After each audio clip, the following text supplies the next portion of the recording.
Not even there for IMO. और फिर एक दिन बीच में छुट्टी है कोई तो कौन सी है दशहरा की अच्छा 26 को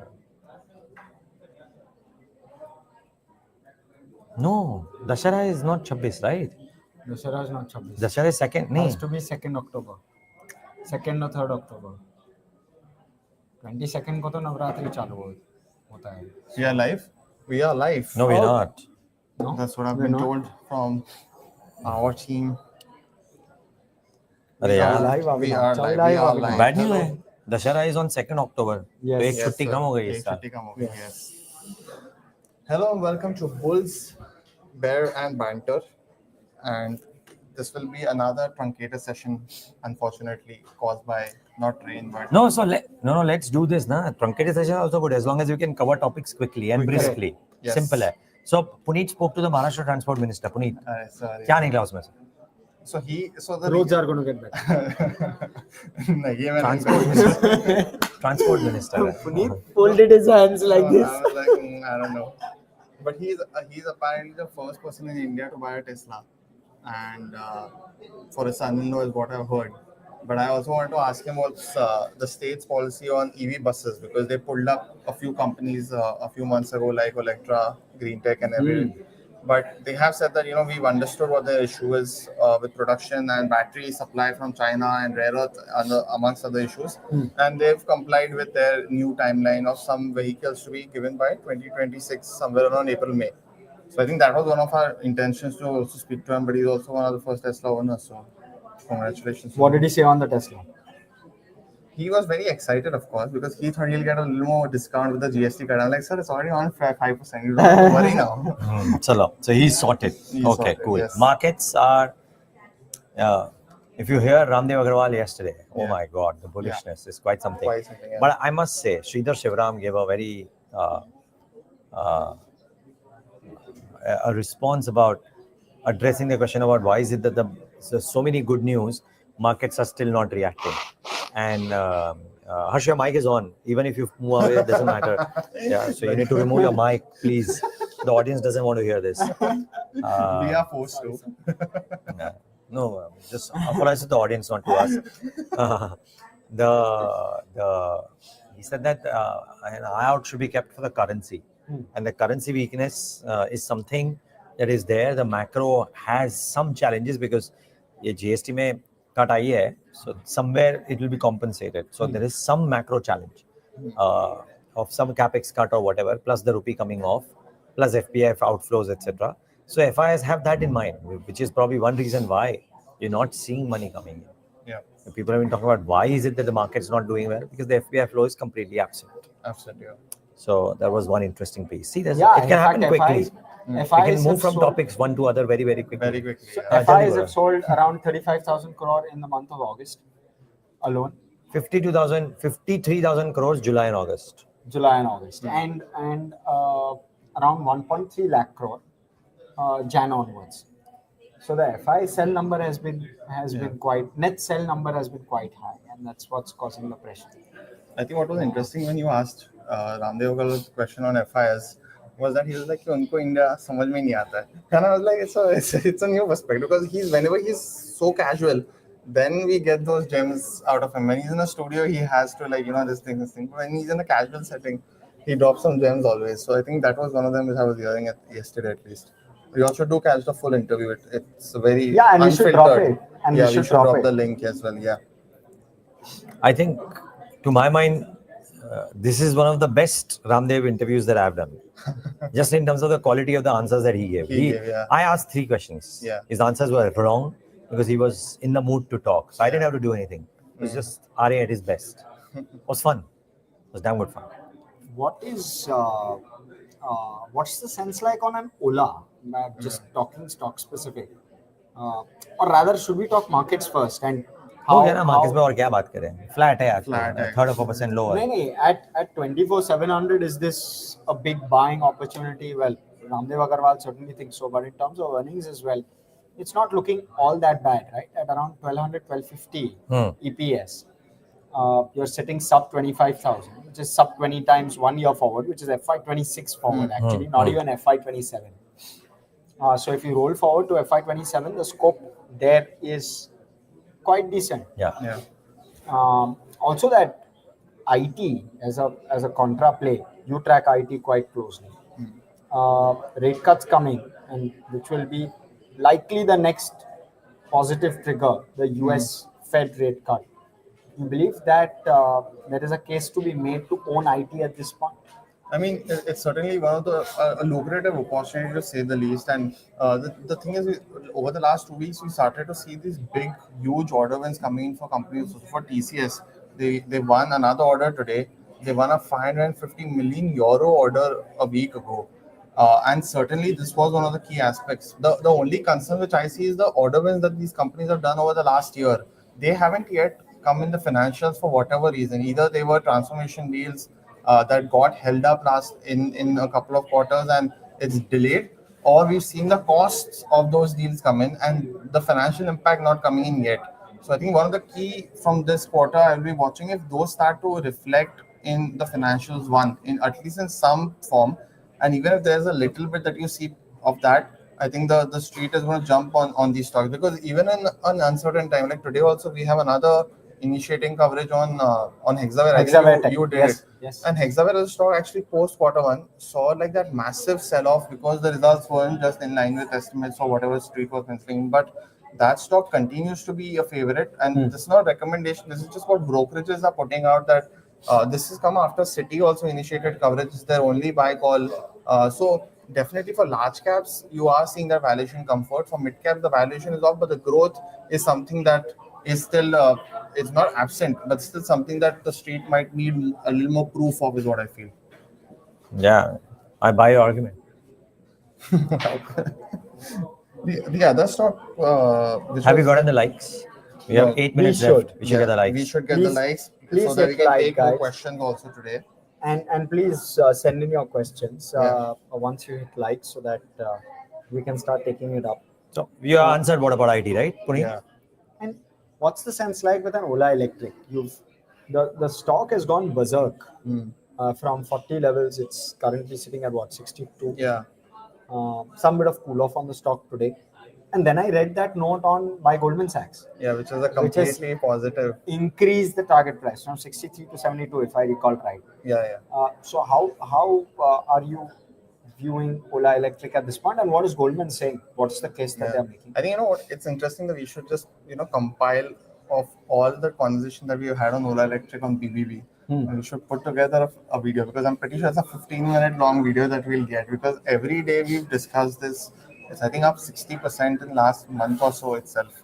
So it's definitely some like after that low of 39. But in terms of competitive intensity has increased a lot in EVs, and Ola right now is at number third position after TVS and Bajaj. So the the two problems which Ola had was market share and profitability. He's trying to address both of them at the same time and expecting results very quick. So you will get an answer by in this quarter itself. He's expecting the auto business to be profitable. If that's the case, that'll be huge. Uh, Judging probably by the reaction of the stock price could be, but it seems a very tall ask, honestly, in my opinion, because he's even currently at 15%, 12 to 15% negative EBITDA margins. From there, he has to go to zero, and volumes are not growing at that pace which would support that argument. Because he'd only given in quarter one, then he needs to do 25,000 units in 1 month to get to EBITDA break even. He's not doing that right now. He's at 18, 17 in each month. So I just feel like there's a lot more that I'll be on the sidelines for him. Valuation are not cheap by any means. It's EV to sales of 4 times. Same, and the opposite spectrum is Ather. Ather has gone from 300 to 500 largely because the market share has improved to 17% in August. They are like knocking on Ola, and I think we saw this reaction probably because Ola's managed to sustain the share in this month. But I feel like Ather seems to be better placed in terms of growth and market share because the strategy is very simple. Go North India from South because they're largely in South and open multiple new stores which they are doing. They're going from 440 to 700. So I think those two become very interesting, but you don't have valuation comfort and you have a lot of questions. So my sense is why dive into that stock right now? The other one which has done ever so well is an M&M. Yes. It's gone from what 3,100 just a couple of days back earlier this week 30, yeah. to around 3,500 if I recall. Uh, this entire four-wheeler, No, they're just well placed because almost everything in their all their portfolio has gotten a correct. this thing. All their products are but also M&M is a conglomerate. It holds so many other. Yeah, but no, this is an auto-driven rally, right? Simple. It's purely autos. This uptick is purely auto. The GST and auto. Everything else notwithstanding. And what do you reckon? Sustainable now? At this I feel level? like the valuations are like it's currently trading at 24 to 25 times price to earnings for this year. It's not that expensive when you look at someone like Maruti is at 22, I think, after this rally. So all these auto plays seem to be between 22 and 23. So I don't feel like it's that expensive. But I think from now onwards, given because this month has been slow, they will of course catch up over the next couple of quarters. Is what I feel. But it's because he mentioned this yesterday. All three of his segments get that benefit. Cars get that benefit. Tractors get that benefit, and the commercial vehicles. So for M&M, definitely, I think सारी उंगली घी में वाला situation है basically उनका. Lumax Group you spoke to today. Yeah, but Nothing. constructive, but that's about it. Basic, and nothing beyond what they came in the KYC thing. Yeah. Yeah, guys, I'll have to bounce now. So do we have to? Maybe we can take a rapid fire of the questions and then wrap it up. So counter of Varun Beverages reacting so much when the GST rates remain in a Sting energy drink. Prior to reform, it was 28% plus 12% cess. We'll ask Mahima to get back on this, right? Exact details on Varun Beverages. I think the GST piece has been negative for aerated drinks manufacturers ke liye, which is why it might be a problem. In fact, the cess. So earlier the cess can only be knocked off against cess. That's my understanding, both in cars as well as in aerated drinks or whatever, sugary drinks as they call it. So now with cess being completely removed and a 40% GST being introduced, likely it should be a positive. I just don't know what happens to the cess balances, if any, if they are lying in. My verdict comes from the fact that Hiral, whose family is into beverages manufacturing as well, said that it's a negative for us as manufacturers, which is why I realized that maybe that is the case. Because there's no clarity on, and Hersh spoke to an auto dealer yesterday as well, that you have these input credits which can only be set off against the others input credits which will come next month. And right now the clarity is not there. And I think that was something that Shailesh Chandra of CM also echoed, that this is the only uncertainty we have, but we view this of course as a positive. Okay. Siddharth Mishra, I have REC and PFC. Hersh, quick 30, 40, 50-second answer. Yeah, so both of these are trading at roughly one-time book. The last I had checked, and this is 1 year forward, please. So bear that in mind. It assumes a certain profitability, etc. So assuming that it's probably trading at one-time book, they're growing at anything between 10 to 12%. So if that's something that gives you comfort, if it helps you sleep better at night, then maybe the risk reward may be compelling for you. But that's broadly the expectation, that a 10 to 12% kind of growth on the loan book front, and therefore on profitability to a certain extent, and around a one-time book is what you're paying for that kind of growth, which doesn't seem all that bad, given that private sector banks also aren't seeing some huge expansion in profitability, and unlikely to see it in FY26 given margin compression. So yeah, not something that is, and a 5% dividend yield. So that's like a bonus to throw in. Net of taxes, that'll translate to, you can do the maths depending on the tax rate that is applicable to you. So that's the way to think of it. The other one was also another interesting one. Market expectations have become much more higher nowadays. GST won't do much for now. Yeah, but it's a longer term story, right? I think that's what everybody has been coming and telling us, that even if you might have a 1 quarter blip, it's a huge consumption boost that could lead over the next few quarters, few years also, to say the least. So much more long term than anything is. Guys, you'll have to carry on. Yeah, I have to bounce. Please take care. Thank you, guys. Have a great weekend. You too. Is it a right time to buy pharma sector shares for a long term? Also tell us your pharma sector, about the slowdown in the pharma sector as well. Know your markets more wants to know. Yeah, so generally Varsha tracks this, Yeah. and she tracks it really closely. What we will do is we'll probably bring her in Yeah. next week once she resumes back, and then maybe take her take on Pharma. I think Because there's she's the largely better. been this like everything about US tariffs being exempted on pharma, and then there's news for that no, it might not be like that. So there's a lot of thing, and I think she, of course, is the right person. So Yeah, we'll and she get has her a good pulse. to just get all of that together for you guys the next time we are on. So we'll get her view as well. Views on Blue Star and Hero Motors is what Roshan is asking. Will they benefit from the GST cut, and how significant will it be? Can be considered a good bet for the next 2 years. I'll start with Hero and get you in on Blue Star. So Yeah. Hero definitely will see a strong boost. The GST is going from 28 to 18% for entry level bikes as well as other bikes as well. But entry level gets the biggest benefit because you see that it's the consumers that are buying that are not are looking at price competitiveness as a very key aspect. So it's huge beneficial for Hero. You see that the stock has also moved recently over the last 2 to 3 weeks because of this potential announcement coming in from 15th August from Narendra Modi. I think that was one. The other part about Hero that you need to know is from January 2026, the regulation states that you will have to put ABS or anti-lock braking systems on all bikes, which is currently not the case for entry-level bikes. So that will increase the cost by 3 to 4 thousand of their bikes. So you might get the GST boost. Some might go away in ABS, but this is usually positive for Hero. For Blue Star, if you want to give a view as well, because Yeah, it's so a Blue similar, Star, Blue Star FMEG, which is yeah, fast moving electrical goods. Yeah. Mahima had gone yesterday to Vijay sales, and they were super bullish with regard to air conditioner sales, and of course uh, the reduced GST obviously helps them, but more importantly, it's the fact that Q1 was a very subdued quarter, right? So on that base, if they can demonstrate a meaningful uptick both in Q2 as well as I'm hoping that in October, November, once the rains actually recede from Yeah. India, between the rainy season as well as the winter, we'll probably have a period where we will see some bit of heat Yeah. there, which should likely drive up sales in this AC segment. And we did have a chat with Symphony as well on this. Of course, he is Mr. Rupesh Shah is an extremely non-committal person, so it's very difficult to get anything out of him. But why don't you go in and see that chat? You'll get some perspective.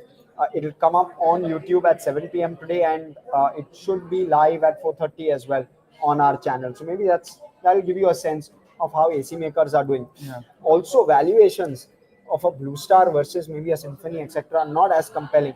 Symphony is trading at a far lower multiple versus some of the others. So that's something you want to keep in mind as well. If you want to play AC, is that the better pick over others? So just have a look at that. Maybe that'll give And you I better think perspective. because of the early onset of monsoon, you saw that impact on all AC companies post Yes. Q1. Yes. But companies like Amber as well as the other AC maker like EPAC, all the EMS companies who manufacture ACs have said that Q2 and they expect this year to still have growth compared to last year. Of course, Q1 and Q4 is big, so a lot of expectation got dove down post Q1.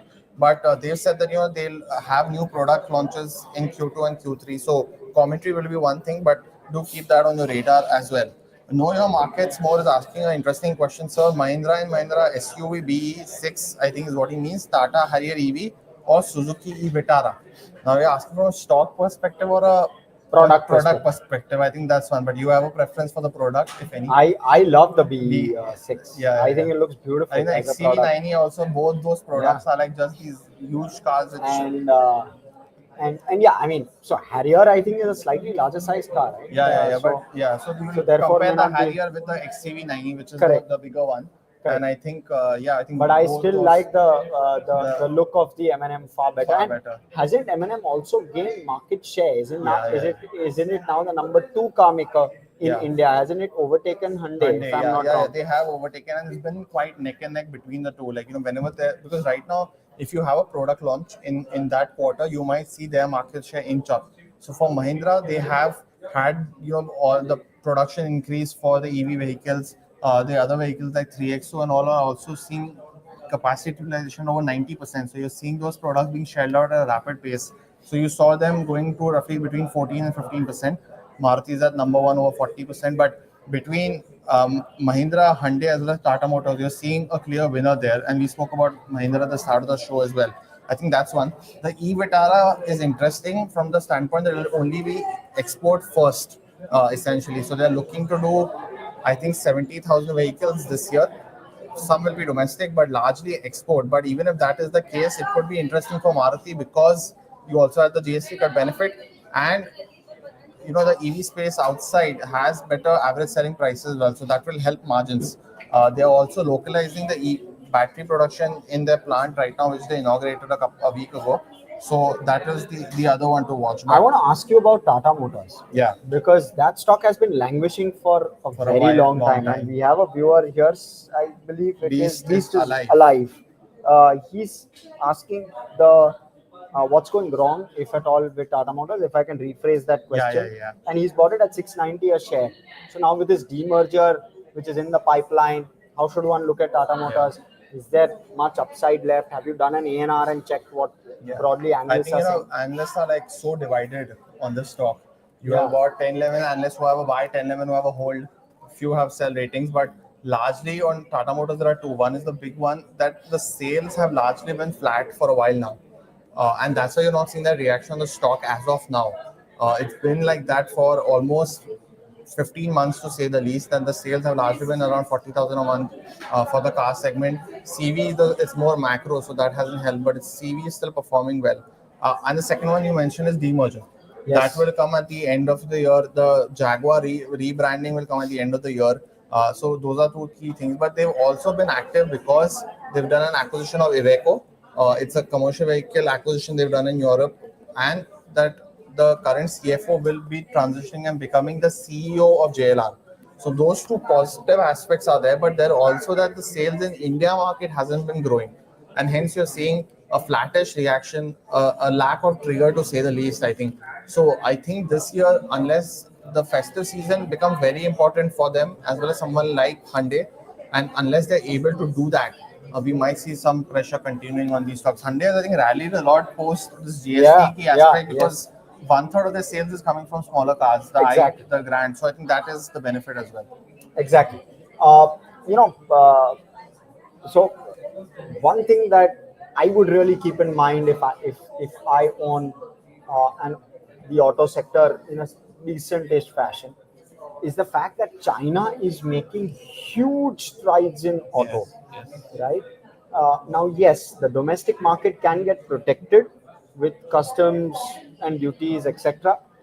But the question is that for how long will the customer in India not want to upgrade to a model which is both cheap as well as luxurious?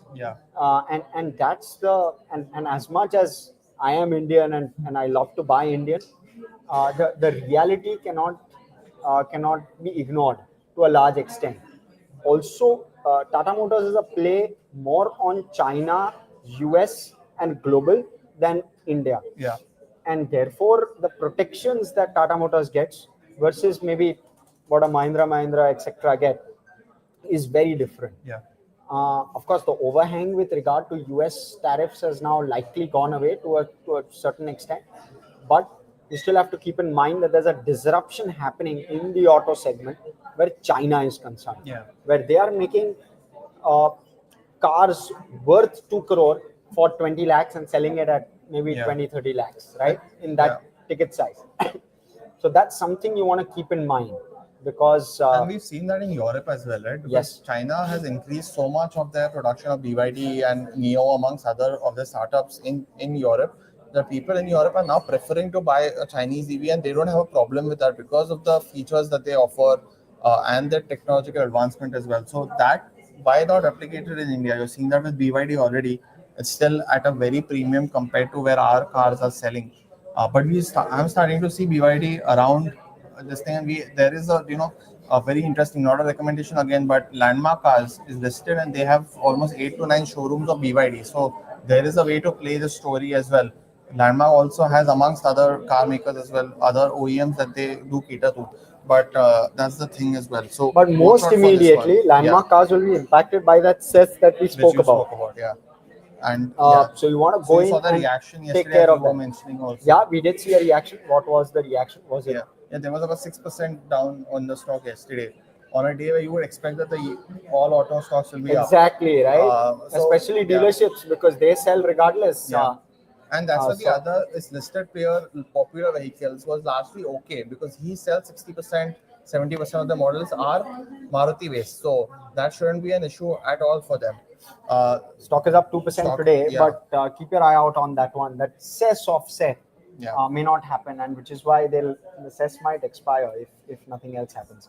Also, I know we've not got too much time to take Yeah. all the questions. One stock that you must keep on your radar is a Samman Capital. Yes. And that's because you have Himanshu Modi, who has just done a huge turnaround on Suzlon's fortunes, Yeah. who's come in now as Deputy CEO of Samman Capital. During his 4-year tenure at Suzlon, the stock has been a 22 bagger. Yeah. Okay, there has been consistent rating upgrades. Yeah. There has been great capital allocation, and there's been lots of fundraising, all of which should augur well for something which is the erstwhile India Bulls housing. Housing. Yeah. So I'm in no way saying that I've studied this, but what you want to do is what you want to study it. Yeah. Because this certainly is a big move, and Yeah. it could well signal a stock which may be on the move. So keep your eye out on that one as well. But guys, Yeah. I believe we're out of time on Yeah. this edition of Bulls Bear and Banter. So from Puneet, myself, as well as Niraj sir, of course, thanks so much for watching, and stay tuned to NDTV Profit. Hit like, hit comment, do share, so that we get the right viewers on the platform. Stay with us.